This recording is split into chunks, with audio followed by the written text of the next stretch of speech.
क्या आपको भी सपने में मरे हुए लोग दिखाई देते हैं? किसी को अपने मरे हुए पिताश्री सपने में दर्शन देते हैं तो किसी को अपनी मृत माता के दर्शन होते हैं। शायद आपने भी सपने में मृत परिजनों को अवश्य देखा होगा, लेकिन सुबह उठने के बाद आप उस सपने को दुर्लक्ष्य कर देते हैं। क्या अपने मन में कभी ऐसा विचार आया कि आपको ऐसा सपना क्यों दिखाई दिया?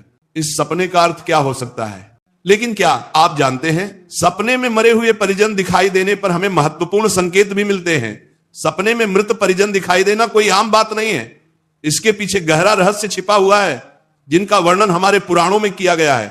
तो चलिए आपको सुनाते हैं वह प्राचीन महान कथा। इस कथा को सुनने मात्र से ही पितरों की कृपा प्राप्त होती है। आइए सुनते हैं वह कथा। एक बार देवर्षि नारद यमराज से मिलने के लिए यमलोक जाते हैं। यमराज देवर्षि नारद का बड़े प्रेम से आदर एवं सत्कार करते हैं और उन्हें प्रणाम करते हुए पूछने लगते हैं, देवर्षि, यमपुरी में आपका स्वागत है। आपके दर्शन से आज मैं धन्य हुआ और आपके चरण पड़ने से यमपुरी की शोभा बढ़ गई है। इस प्रकार से यमराज के द्वारा स्वागत किए जाने पर देवर्षि नारद प्रसन्न होते हैं और यमराज को भी प्रणाम करते हैं और कहते हैं, हे मृत्यु के देवता यमराज, आपको भी मेरा प्रणाम है। आपके आदर सत्कार से हम अत्यंत प्रसन्न हुए। फिर यमराज नारद जी से कहते हैं, हे देवर्षि, आज आपका यमलोक में आने का क्या प्रयोजन है? अवश्य ही कोई महत्वपूर्ण कार्य अथवा कोई महत्वपूर्ण समाचार लेकर आप आए होंगे, या फिर हमसे कोई भूल तो नहीं हुई है। कृपया बताइए, मैं आपकी क्या सेवा कर सकता हूं? तब देवर्षि नारद कहते हैं, हे धर्मराज, आप तो मृत्यु के तथा न्याय के देवता हैं। आप तीनों लोकों के सभी जीवित और मृत प्राणियों का लेखा जोखा रखते हैं। आपको समस्त चराचर के भूत और भविष्य का भी ज्ञान है। इसीलिए मैं आपके पास कुछ शंका लेकर आया हूं, जिसे दूर करने की कृपा करें। फिर यमराज कहते हैं, हे देवर्षि, आप सत्य कहते हो। हम तीनों लोकों में निवास करने वाले सभी जीवित और मृत प्राणियों का लेखा जोखा अवश्य रखते हैं, किंतु आपके मन की बात जानना हमारे बस का नहीं है। आप तो तीनों लोकों की खबर रखते हैं। आप भगवान विष्णु के सबसे प्रिय भक्त हैं। आप समस्त शास्त्रों का भी ज्ञान रखते हैं, किंतु अगर आप मुझसे कुछ जानना चाहते हैं तो मैं अवश्य ही आपकी सहायता करूंगा। हे देवर्षि, आपकी जो भी शंका और प्रश्न है आप निसंकोच पूछ सकते हैं। मैं अपने सामर्थ्य के अनुसार उनका जवाब देने का प्रयास अवश्य ही करूंगा। देवर्षि नारद कहते हैं, हे यमराज, मैं पृथ्वी लोक का भ्रमण करके आया हूं। मैंने पिशाच, प्रेत, कुष्मांड, बेताल, चुड़ैल, पिशाचिनी आदि प्रकार की कई विचित्र चीजें देखी हैं जो जंगल में निवास करती हैं। इसके साथ ही मैंने देखा है, ये सभी दुष्ट शक्तियां मनुष्यों को परेशान करती हैं, उन्हें दुख देती है। इसका क्या कारण है? ये सभी बुरी शक्तियां मनुष्य को क्यों परेशान करती हैं? तथा मेरे मन में एक प्रश्न है कि मनुष्य कई बार सपने में अपने पूर्वजों को देखता है, तो इसका क्या अर्थ होता है? सपने में मरे हुए लोग दिखाई देने का क्या मतलब है? इससे मनुष्य को कौन से संकेत मिलते हैं? मैं समस्त मनुष्य जाति के कल्याण के लिए इन प्रश्नों के उत्तर जानने के लिए ही आपके पास आया हूं। नारद जी के प्रश्न सुनकर यमराज कहते हैं, हे देवर्षि, आपने समस्त मानव जाति के कल्याण के लिए उचित ही प्रश्न किया है। मैं आपको इन सभी प्रश्नों के उत्तर अवश्य देता हूं, किंतु उससे पहले मैं आपको एक अत्यंत पवित्र कथा सुनाता हूं। इस कथा में आपको सभी प्रश्नों के उत्तर मिल जाएंगे। आप इस कथा को ध्यान से अवश्य सुने। जो भी मनुष्य इस कथा का श्रवण करता है, मैं उसके 32 अपराध माफ करता हूं। तब नारद जी कहते हैं, हे धर्मराज, आप मुझे वह महान कथा सुनाइए, मैं इसे ध्यान से सुनूंगा।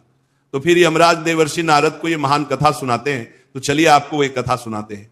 आप सभी इस कथा को ध्यान से सुनिए। एक समय की बात है, मध्य देश में एक अत्यंत शोभायमान नगरी थी, जहां पर एक सेठ अपने 4 भाइयों के साथ निवास करता था। उस सेठ का नाम धर्मन था। उसके 4 भाई सुमन, नंदन, विरोचन और विद्वान थे। सेठ और उसके सभी भाइयों का विवाह हो चुका था और सभी बड़े प्रेम के साथ एक दूसरे के साथ रहते थे। सेठ के पास किसी चीज की कोई कमी नहीं थी। वह और उसके भाई बहुत मेहनती थे और मिलजुल कर व्यापार और खेती करते थे। पूरे नगर में सेठ के जितना कोई धनवान नहीं था। ये सारी संपत्ति सेठ को उसके पूर्वजों से ही प्राप्त हुई थी। सेठ के पूर्वज महादानी और दयावान थे। वे सभी दान धर्म तथा अनेक प्रकार के यज्ञ हवन आदि धार्मिक कार्य किया करते थे, किंतु सेठ कंजूस स्वभाव का था और उसके अंदर पूर्वजों के लक्षण नहीं थे। सेठ ने दान धर्म करता और ना ही यज्ञ तथा हवन आदि कार्य करता था। सेठ ने धन तो बहुत इकट्ठा किया था, किंतु उसने कभी अपने धन का सदुपयोग नहीं किया। उसने कभी किसी को फूटी कौड़ी भी दान में नहीं दी और ना ही उसने कभी दूसरों को भोजन कराया। सेठ के पूर्वज तो मंदिरों में भंडारा दिया करते थे, गरीबों को वस्त्र तथा अन्न का दान किया करते थे, लेकिन सेठ ने अपने पूर्वजों का कभी अनुसरण नहीं किया। वह हमेशा ही धन कमाने में और धन का संचय करने में लगा रहता था, जिससे उसके पास बहुत सारी धन संपत्ति तो हो गई, लेकिन उसके पूर्वज उससे बहुत दुखी और नाराज हो गए। फिर पितृपक्ष आया। पितृपक्ष में सभी पूर्वज अपने पुत्रों के द्वारा श्राद्ध और तर्पण की अपेक्षा कर रहे थे, किंतु उनके किसी भी पुत्र ने अपने पूर्वजों के लिए श्राद्ध किया और ना ही तर्पण किया। उन्होंने ना दान धर्म किया और ना ही किसी भूखे प्राणी को भोजन कराया। अपने पुत्रों को ऐसी दुष्टता देखकर सभी पितृगण अत्यंत दुखी हुए। सेठ के पूर्वजों को अपने पुत्र का व्यवहार ठीक नहीं लगता था। इसी कारण से वह पितृलोक में भी दुखी ही रहा करते थे। धन कमाने के लालच में सेठ इतना उन्मत्त हो गया कि वह अपने पूर्वजों को भी भूल गया और उसने अपने पूर्वजों का श्राद्ध तथा तर्पण आदि कार्य करना भी बंद कर दिया, जिससे उसके पूर्वजों की आत्मा की तृप्ति नहीं होती थी। वे अपने पुत्र के ऐसे व्यवहार से दुखी रहने लगे।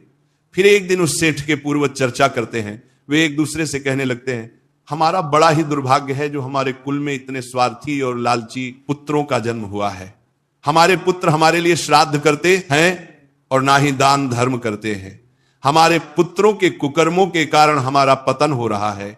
इस प्रकार से विचार करके वे सभी पितृ अपने पुत्रों से मिलने के लिए जाने के विषय में सोचने लगते हैं और कहते हैं हमें यमराज के पास जाना चाहिए। अब वे ही हमारी इस समस्या का समाधान कर सकते हैं। हम सभी यमराज के पास जाकर उनसे हमारे पुत्रों को मिलने के लिए जाने की अनुमति मांगेंगे। फिर सभी पितृगण आकाश मार्ग से उठते हुए पितृलोक से यमलोक में यमराज के पास जाते हैं। वहां पर जाकर वे सभी यमराज को नमस्कार करते हैं। पितृगणों को यमपुरी में आया हुआ देखकर यमराज भी उनका स्वागत करते हैं और उनके आने का कारण पूछते हैं। तब सभी पितृ हाथ जोड़कर अपना दुख बताने लगते हैं। वे सभी पितृ यमराज से कहते हैं, हे धर्मराज, हमारे पुत्रों की मति भ्रष्ट हो गई है। हमारे पुत्र ना दान करते हैं और ना श्राद्ध और तर्पण करते हैं। उनके अशुभ आचरण से हमारा पतन हो रहा है। वे कभी दान धर्म नहीं करते हैं, जिस कारण से हमारी संतुष्टि नहीं हो रही है। कृपया आप हमें हमारे पुत्रों से मिलने के लिए एक बार जान दे। हम हमारे पुत्रों को समझाकर लौट आएंगे, उन्हें शास्त्रों का ज्ञान देकर फिर से यमलोक लौट आएंगे। तब यमराज ने उन्हें आज्ञा देते हुए कहा, हे महात्माओं, तुम अपने पुत्र को मिलने के लिए तो नहीं जा सकते, किंतु तुम अपने पुत्र को स्वप्न के माध्यम से संकेत अवश्य दे सकते हो। इसीलिए आप सभी अपने पुत्रों को उनके सपने में जाकर संकेत देकर उन्हें अपना दुख समझा सकते हैं। फिर वे सभी पितृ इस बात पर सहमत हो जाते हैं और एक एक करके अपने सभी पुत्रों के सपनों में जाकर उन्हें दर्शन देते हैं। सबसे पहले वे अपने बड़े पुत्र के अर्थात उस सेठ धर्मन के सपने में उसे दर्शन देते हैं और उसे संकेत देते हैं, किंतु उनका बड़ा पुत्र उनके संकेतों को समझ नहीं पाता है। दूसरे दिन जागने पर वह उस सपने को भूल जाता है और अपने पितरों के द्वारा दिए गए संकेतों को भी नजरअंदाज कर देता है। इससे वे सभी पितृगण फिर से निराश हो जाते हैं और फिर सभी पितृगण अन्य पुत्रों के सपनों में जाकर भी उन्हें दर्शन देने लगते हैं तथा उन्हें अनेक प्रकार के संकेत भी देते हैं, लेकिन उनके बाकी पुत्र भी उन संकेतों को दुर्लक्ष्य कर देते हैं। कोई भी अपने पूर्वजों के द्वारा बताए हुए संकेतों को समझ नहीं पाता है, जिससे सभी पितृगण अत्यंत दुखी और नाराज हो जाते हैं। सेठ और उसके भाई धन कमाने के लालच में पूरी तरह अंधे हो चुके थे। उन्हें पूर्वजों के प्राप्त द्वारा दिव्य संकेतों का महत्व कुछ भी नहीं लगता था, किंतु पितरों के स्वप्न में दर्शन देने के कुछ ही दिनों के बाद उस सेठ को व्यापार में नुकसान उठाना पड़ता है। उसे व्यापार में बहुत ज्यादा घाटा होने लगता है, जिससे उसकी सारी धन संपत्ति नष्ट हो जाती है। सभी भाइयों में वाद विवाद और लड़ाई झगड़े होने लगते हैं। पूर्वजों द्वारा जमा की हुई सारी जमीन जायदाद को वे बेच डालते हैं और पूरी तरह से बर्बाद हो जाते हैं। सभी भाई एक दूसरे से अलग हो जाते हैं और अपना अपना पेट पालने में लग जाते हैं। उधर स्वर्ग लोक में पितरों को अपने पुत्रों की ऐसी दुर्गति देखकर बहुत पीड़ा होने लगती है। सभी पितृगण अत्यंत दुखी और उदास हो जाते हैं। फिर से वे सभी यमराज के पास जाते हैं और कहने लगते हैं, हे धर्मराज, हमसे हमारे पितरों की ऐसी दुर्गति नहीं देखी जाती है। हमारे द्वारा किए गए सभी पुण्य कर्मों को हमारे पुत्रों ने नष्ट कर डाला है। कृपया आप कुछ ऐसा उपाय करें जिससे हमारे पुत्रों को उनकी भूल का पता चल जाए। फिर यमराज उन पितरों से कहते हैं, हे महात्माओं, तुम्हारी इस व्यथा को मैं समझता हूं, मैं तुम्हारी अवश्य ही सहायता करूंगा। मैं स्वयं तुम्हारे पुत्रों के पास जाकर उन्हें उनकी भूल के बारे में बताता हूं। फिर यमराज अपने भैंसे पर सवार होकर पृथ्वी लोक पर आते हैं और उस सेठ के घर की तरफ जाने लगते हैं। हाय, जब यमराज सेठ के घर के समीप पहुंच जाते हैं तभी वे एक साधु का रूप धारण कर लेते हैं। सबसे पहले वो उस सेठ के घर पर जाते हैं तो वो सेठ अत्यंत बीमार पड़ा हुआ होता है। द्वार पर जाकर यमराज खाने लगते हैं, भिक्षाम देही भिक्षाम देही, क्या घर में कोई है ही मैं तुम्हारे द्वार पर? एक साधु आया है जो बड़े दूर से यात्रा करके आया है, कोई हो तो भिक्षा दो, भिक्षाम देही। द्वार पर आए साधु को देखकर उस सेठ की पत्नी सुनंदा उनका स्वागत करती है और कहते हैं, पधारिए। हे साधु महाराज, आपका स्वागत है, कहिए मैं आपकी किस प्रकार से सहायता कर सकती हूं? वे साधु रूपी यमराज कहते हैं, हे देवी, मैं भूखा हूं और यात्रा पर निकला हूं, यदि दान में कुछ भोजन मिल जाए तो बड़ी कृपा होगी। फिर सेठ की पत्नी कहती है, ठीक है साधु महाराज, आप रुकिए, मैं अभी आपके लिए कुछ भोजन लेकर आती हूं।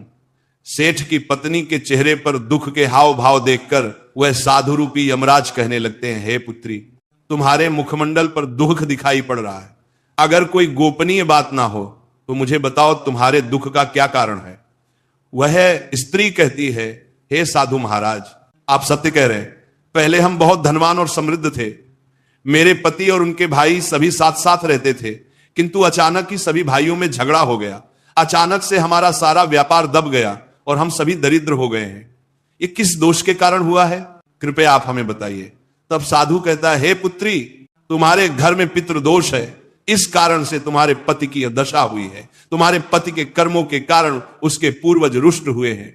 साधु की बात सुनकर वह सेठ वहां पर आता है और साधु से पूछने लगता है, हे साधु महाराज, कृपया मुझे बताइए, मैंने ऐसा कौन सा पाप किया है जो मेरा सब कुछ बर्बाद हो गया, मेरे भाई भी मुझे छोड़कर चले गए और मैं बीमार पड़ गया। तब वो साधु कहते, हे पुत्र, तुमने अपने पूर्वजों को नाराज किया है, तुम्हारे पूर्वजों ने जो संपत्ति और पुण्य अर्जित किया था उसे तुमने और तुम्हारे भाइयों ने नष्ट कर दिया, इसी कारण से तुम्हारी यह दुर्गति हुई है। तुम लोगों ने अपने पितरों का श्राद्ध नहीं किया, उनका तर्पण नहीं किया, इसी कारण से तुम्हारे सभी पूर्वज तुमसे रुष्ट हो गए हैं। तुम्हारे पूर्वजों ने सपने में आकर तुम्हें कई महत्वपूर्ण संकेत दिए थे, किंतु तुमने उन संकेतों को दुर्लक्ष्य कर दिया और अपने पूर्वजों को अपमानित किया है। यही कारण है कि तुम्हारा सारा वैभव नष्ट हो चुका है। इस प्रकार से उस साधु के द्वारा बताने पर उस सेठ को सब कुछ पता चल जाता है। उसे याद आता है कि उसके सपने में उसके पूर्वजों ने उसे दर्शन दिए थे। वह सेठ उस साधु से कहता है, हे साधु महात्मा, आप सत्य कह रहे हैं, हमारे पूर्वजों ने हमें सपने में दर्शन अवश्य दिए थे, किंतु हम उनके द्वारा दिए गए संकेतों को समझ नहीं पाए। कृपया आप मुझे सपने में पूर्वजों को देखने पर क्या संकेत मिलते हैं, इस बारे में बताइए।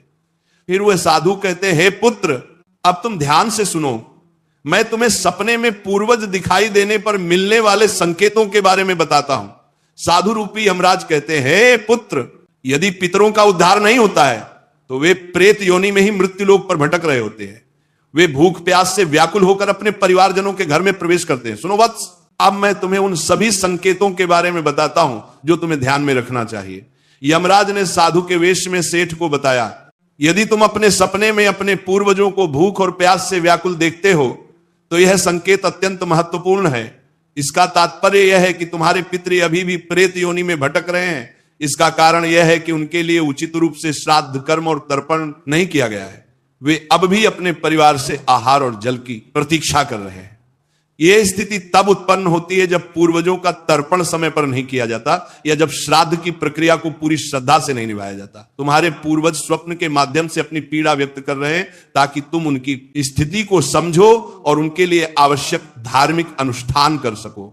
इस समस्या का समाधान यही है कि अपने पितरों के लिए विधि पूर्वक श्राद्ध कर्म और तर्पण किया जाए।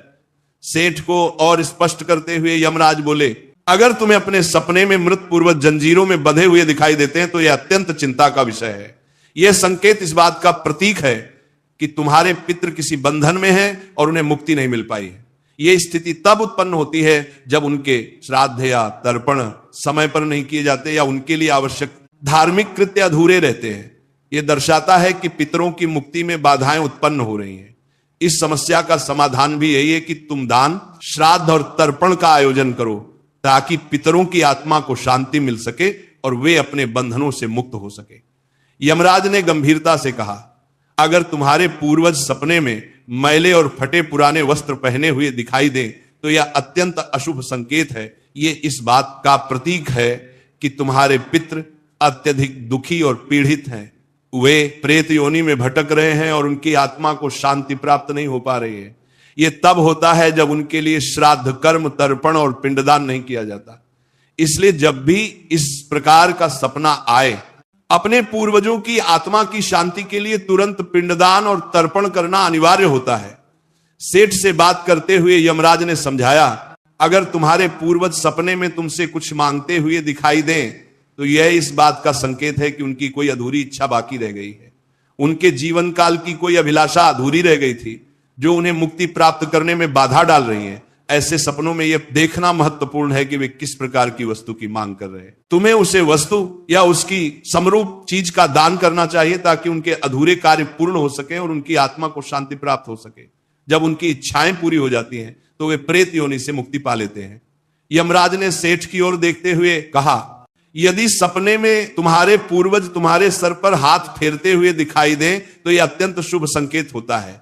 इसका अर्थ यह है कि तुम्हारे पूर्वज तुमसे अत्यधिक प्रसन्न हैं और तुम्हें अपना आशीर्वाद दे रहे हैं। ऐसे सपने इस बात का प्रतीक होते हैं कि तुम्हारे जीवन में कुछ अच्छा होने वाला है और तुम्हारे पूर्वज सदैव तुम्हारे साथ रहकर तुम्हारी रक्षा कर रहे हैं।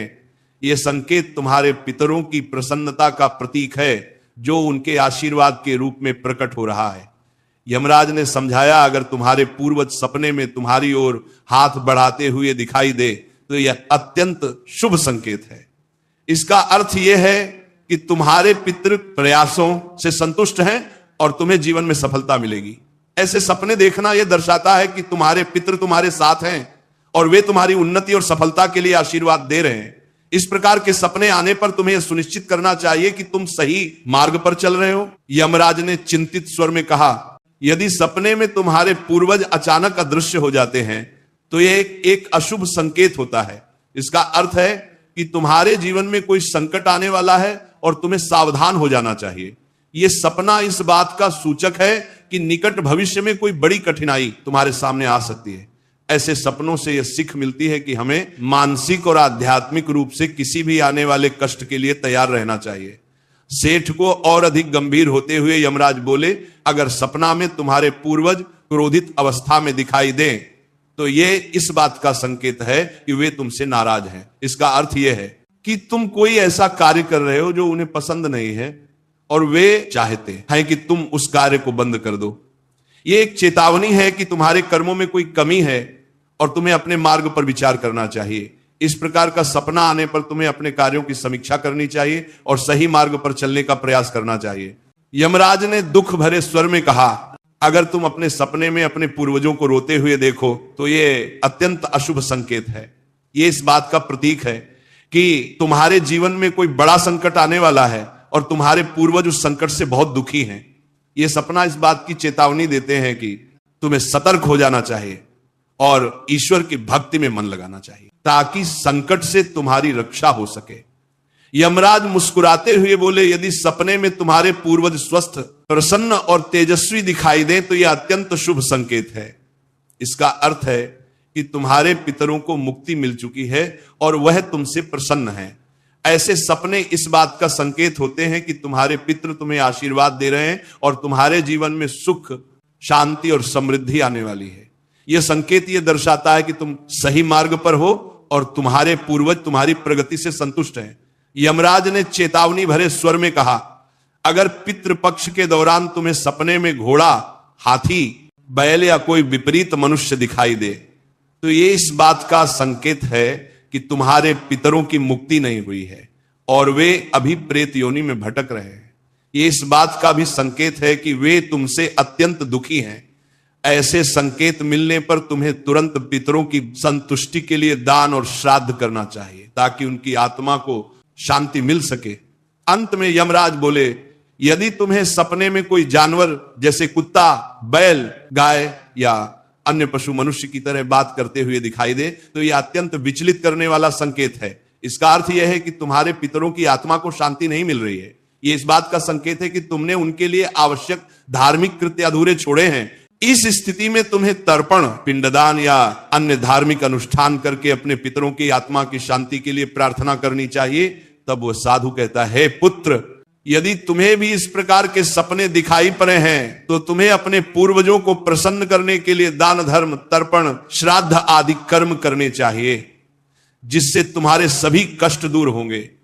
उस साधु की बात सुनकर उस सेठ को अपनी गलती का एहसास हो जाता है और वह तुरंत ही अपने भाइयों के पास जाता है और उन्हें साधु के द्वारा बताई हुई बात बता देता है। फिर सभी भाइयों को समझ बनने में आ जाता है कि उनके पूर्वज उन्हें सपने में आकर संकेत दे रहे थे।